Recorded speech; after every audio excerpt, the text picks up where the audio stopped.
Hello guys, കുറച്ചായില്ലേ നമ്മൾ കണ്ടിട്ട്? നമുക്കിന്ന് കൊരട്ടിപ്പെരുന്നാളിന് പോവാട്ടോ. കൂടെ അപ്പയും അമ്മയും അനിയത്തിയും അമ്മച്ചിയും എല്ലാവരും ഉണ്ട് കേട്ടോ. ഞങ്ങൾ എല്ലാ വർഷവും കൊരട്ടിയിൽ മുടങ്ങാതെ പോകുന്നതാ.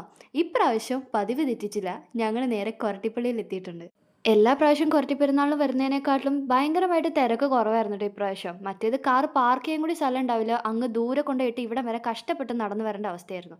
അങ്ങനെ ഞങ്ങൾ അമ്മേനെയും അമ്മച്ചീനെയും പള്ളിയകത്ത് കയറ്റിയിട്ടാണ് ഞങ്ങൾ കയറിയത്. കയറിയപ്പോൾ തന്നെ കണ്ട കാഴ്ചയാണ് കുറേ കാർട്ടൂൺ ഓടിക്കൊണ്ടിരിക്കുന്നു പള്ളിയുടെ ഫ്രണ്ടിൽ. ആ, പിന്നെ കുറേ കടകൾ ആസ് യൂഷ്വൽ. അപ്പോഴേക്കും പ്രദക്ഷിണം ഇറങ്ങി കേട്ടോ. പള്ളിയുടെ ഭംഗിയൊക്കെ ആസ്വദിച്ചുകൊണ്ടിരുന്നപ്പോഴുണ്ടോ മഴക്കാറ് മൂടിക്കെട്ടിരിക്കുന്നു. നനഞ്ഞു കുളിച്ച് വീട്ടിൽ ചെല്ലാതിരുന്ന ഭാഗ്യം. ഞങ്ങളങ്ങനെ പള്ളിയകത്ത് കയറി നേർച്ചകളും പരിപാടികളൊക്കെ ചെയ്തിട്ടോ. ഇപ്പുറത്ത് ഇതേ റോസറി വില്ല എന്ന് പറഞ്ഞൊരു സംഭവമുണ്ട്.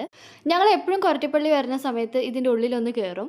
കാരണം നല്ല രസമാണ് അതിൻ്റെ ഉള്ളിൽ കാണാൻ. അപ്പോഴേക്കും പ്രദക്ഷിണ ദേ പുറത്തേക്ക് ഇറങ്ങിയിട്ടുണ്ടായിരുന്നു. അങ്ങനെ ഞങ്ങൾ നേർച്ചപ്പഴവും വാങ്ങിച്ച് നേരെ ഇതിൻ്റെ ഉള്ളിൽ കൂടെ പോയിട്ട് വേണം നമുക്ക് നേർച്ചയിടാൻ വേണ്ടിയിട്ട്. ഈ ഗുഹ പോലത്തെ സംഭവത്തിൻ്റെ ഉള്ളിൽ കൂടെ പോകാൻ നല്ല രസമല്ലേ? എനിക്ക് ഭയങ്കര ഇഷ്ടമാട്ടോ. അങ്ങനെ ഞങ്ങൾ ക്യൂവിൽ നിന്ന് രൂപമൊക്കെ മുത്തിയതിന് ശേഷം അടുത്ത സ്ഥലത്തേക്ക് പോകാട്ടോ.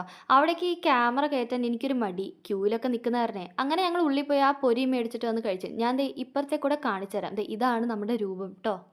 ദേ ഇതാണ് പള്ളിയുടെ ബാക്ക് സൈഡ് ട്ടോ. ഇനി നമുക്ക് കുറച്ച് മെഴുകുതിരി കത്തിച്ചങ്ങ് പ്രാർത്ഥിക്കാം.